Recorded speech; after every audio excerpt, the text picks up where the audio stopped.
सुकेशी ने कहा, हे ब्राह्मण श्रेष्ठ, इन नरकों में लोग किस कर्म से और कैसे जाते हैं, ये आप लोग बतलाइए। इस विषय को जानने की मेरी बड़ी उत्सुकता है। तो ऋषिगण बोले, सुकेशिन, मनुष्य अपने जिन जिन कर्मों के फल भोग करने के लिए इन नरकों में जाते हैं, उन्हें हमसे सुनो। जिन लोगों ने वेद, देवता एवं द्विजातियों की सदा निंदा की है,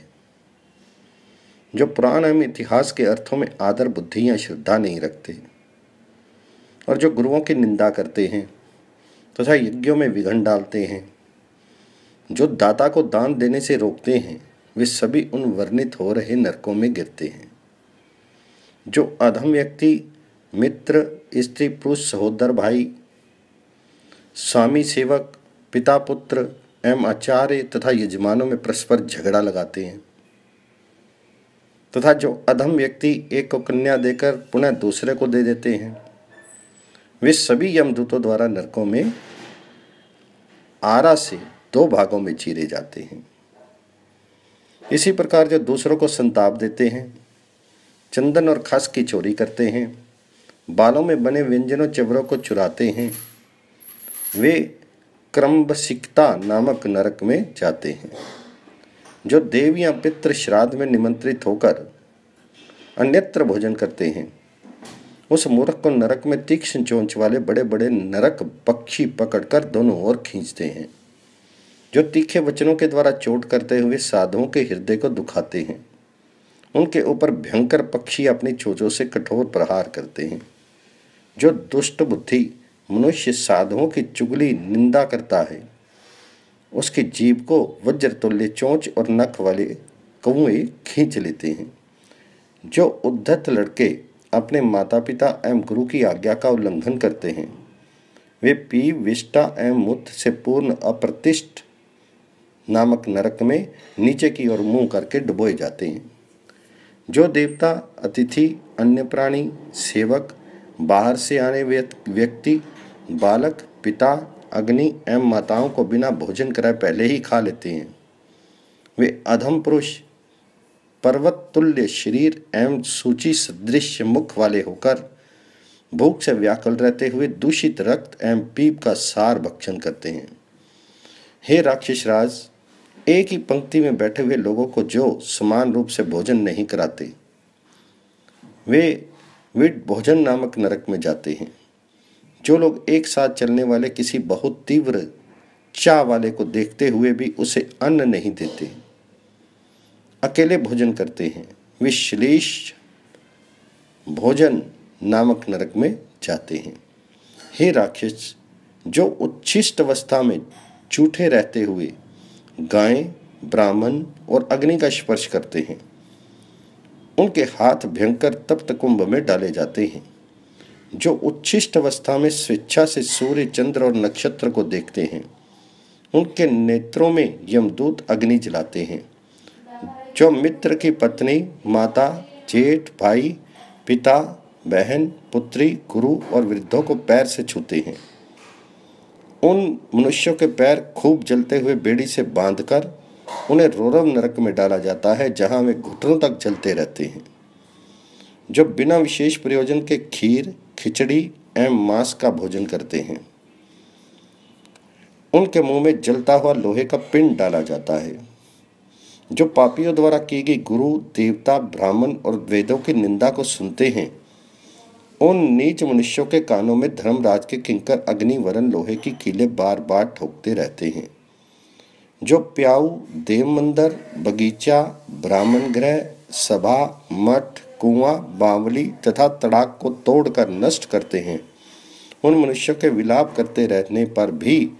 भयंकर यम किंकर सुतीक्ष्ण छुरिकाओं द्वारा उसकी चमड़ी उधेड़ते हैं, उनकी देह से चर्म को काटकर पृथक करते रहते हैं। जो गाय, ब्राह्मण, सूर्य और अग्नि के सम्मुख मलमूत्र आदि का त्याग करते हैं, उनकी गुदा से कौवे उनकी आंतों को नोच नोच कर काटते हैं। जो दुर्भिक्ष अर्थात अकाल एवं विपल्लव के समय अकिंचन पुत्र, भृत्य एवं कलत्र, स्त्री आदि बंधुवर्ग को छोड़कर आत्म पोषण करता है, वह यमदूतों द्वारा स्वभोजन नामक नरक में डाला जाता है। जो रक्षा के लिए शरण में आए व्यक्ति का परित्याग करता है, वे मनुष्य बंदीगृह रक्षक यमदूतों के द्वारा पीटे जाते हैं, यंत्रपीड़ नामक नरक में गिरते हैं। जो लोग ब्राह्मणों को कुकर्मों में लगाकर उन्हें क्लेश देते हैं, वे पापी मनुष्य शिलाओं पर पीसे जाते हैं और अग्नि, सूर्य आदि द्वारा शोषित भी किए जाते हैं। जो धरोहर को चुरा लेते हैं,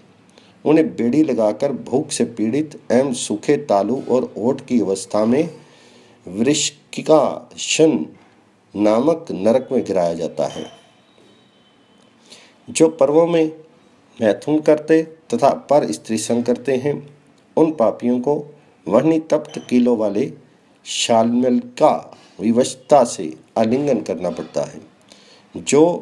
द्विज उपाध्याय को स्वयं की अपेक्षा निम्नासन पर बैठाकर अध्ययन करता है, उन अधम द्विजों एवं उनके अध्यापक को सिर पर शिला वहन करनी पड़ती है। जो जल में मूत्र, कफ एवं मल का त्याग करते हैं, उन्हें दुर्गंध युक्त विष्ठा और पीप से पूर्ण विनमूत्र नामक नरक में गिराया जाता है। जो इस संसार में श्राद्ध के अवसर पर अतिथि के निमित्त तैयार किए गए पदार्थ को परस्पर भक्षण कर लेते हैं, उन मूर्खों को परलोक में एक दूसरे का मांस खाना पड़ता है। जो वेद, अग्नि, गुरु, भार्या, पिता एवं माता का त्याग करते हैं,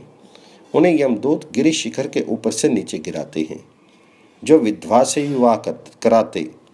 अविवाहित कन्या को दूषित करते एवं उक्त प्रकार से उत्पन्न व्यक्तियों की संतान के यहाँ श्राद्ध में भोजन करते हैं, उन्हें कृमि तथा पिपीलिका का भक्षण करना पड़ता है। जो ब्राह्मण, चंडाल और अंत्यों से दक्षिणा लेते हैं, उन्हें तथा उनके यजमान को पत्थरों में रहने वाला स्थूल कीट बनना पड़ता है। जो पीठ पीछे शिकायत करते हैं, चुगली करते हैं, घूस लेते हैं, उन्हें वृक भक्ष नामक नरक में डाला जाता है। इस प्रकार सोना चुराने वाले, ब्रह्म हत्यारे, मद्यपी, गुरुपत्नीगामी, गाय तथा भूमि की चोरी करने वाले एवं स्त्री तथा बालक को मारने वाले मनुष्यों तथा गौ, सोम एवं वेद का विक्रय करने वाले, दंभी, टेढ़ी भाषा में झूठी गवाही देने वाले तथा पितरता के आचरण को छोड़ देने वाले और नित्य एवं नैमित्तिक कर्मों के नाश करने वाले द्विजों को महारौरव नामक नरक में रहना पड़ता है। उपयुक्त प्रकार के पापियों को 10,000 वर्ष तमिस्त्र नरक में तथा उतने ही वर्षों तक अंध तमिस्त्र और 80 पत्र वन नामक नरक में रहने के बाद में भी उतने ही वर्षों तक घंटी यंत्र और तप्त कुंभ में रहना पड़ता है। जिन भयंकर रौरव आदि नरकों का हमने तुमसे वर्णन किया है, वे सभी लोक निंदित कृतघ्नों को बारी बारी से प्राप्त होते हैं। जैसे देवताओं में श्री विष्णु, पर्वतों में हिमालय, अस्त्रों में सुदर्शन चक्र, पक्षियों में गरुड़, महान सर्पों में अनंतका नाग तथा भूतों में पृथ्वी श्रेष्ठ है, नदियों में गंगा, जल में उत्पन्न होने वालों में कमल,